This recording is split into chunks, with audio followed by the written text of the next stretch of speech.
Males of Reddit, what are some guy tips you think every man should know? 1. It's easier to stay in shape than to get in shape.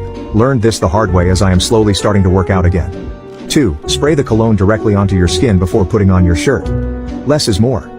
You want people to smell you when they hug you, not when you enter a room. 3. Holding your breath or flexing one of your leg muscles